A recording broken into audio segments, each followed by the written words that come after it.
Hey, so today I'm going to be doing a review of The Time Traveler's Wife by Audrey Niffenegger. There we go. Boom. This guy right here. So there are two things that initially attracted me to this book, and I want to discuss each of them uh, as its own part.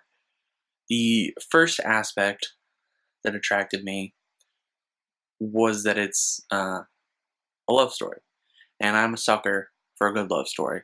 Um, there's a movie that got made not too long ago, a few years back, um, and I've never seen the whole thing all the way through, but I had seen scenes here and there, and there was one scene in particular. It's really beautiful, um, like a family Christmas scene that was really, really beautiful, and it stuck with me. And I wrote a short essay about it and how what it made me think and how I reacted to it.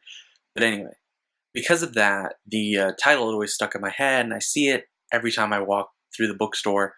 Um, I see this green spine just sticking out, staring at me. So I finally decided to get it and read it. And it didn't strike me as being a truly like romantic love story. It's a love story in the sense that love is involved, and it is the story of a couple's romantic relationship. But at the same time, I feel like you have these really romantic stories, whether they're based in reality or not.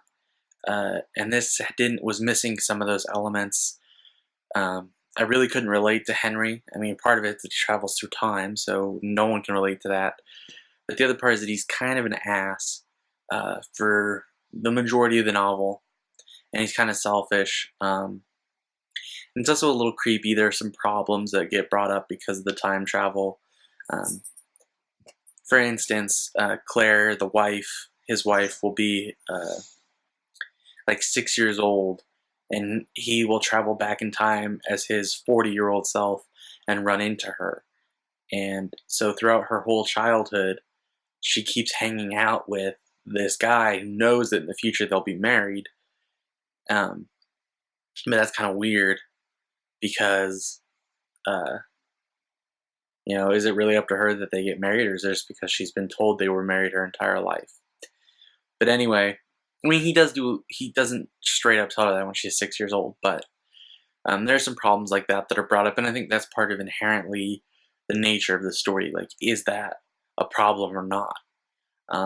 Another thing that comes up is the way it's written is really interesting. And this is going more towards the second element I want to talk about, the science fiction part of this. And the way it's written is actually pretty interesting because you jump around, it'll just give you a date. And then you'll jump from the perspective of Henry and Claire, but at the same time, there could be, it could be in 1978, but Henry's going back in time. So it's a Henry from the early 2000s that's gone back in time, and he's like 40, and he goes back in time, and he sometimes he runs into his younger self or a younger Claire or what have you. And it's kind of interesting when he travels through time, he doesn't get to carry anything with him. So a lot of times he's just stuck in the middle of the street naked and has to steal or whatever, find wherever he needs. So that makes the narrative kind of interesting.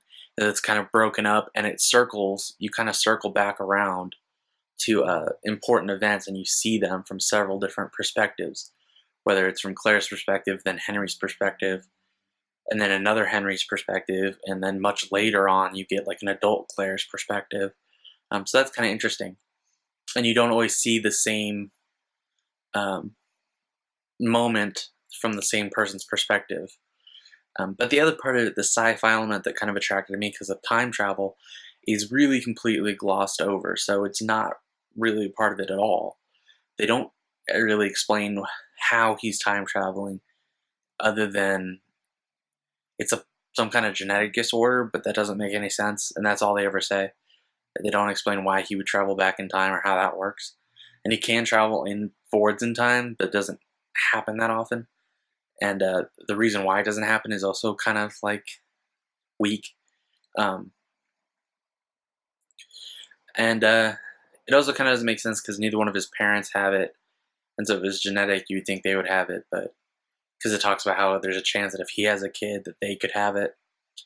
I don't want to ruin anything, but so that's not super strong. It's kind of a long book. Overall, I read the whole thing and I kept waiting for this big romantic payoff, and the ending just didn't sit well with me. I didn't really like it. Um, Kind of a letdown.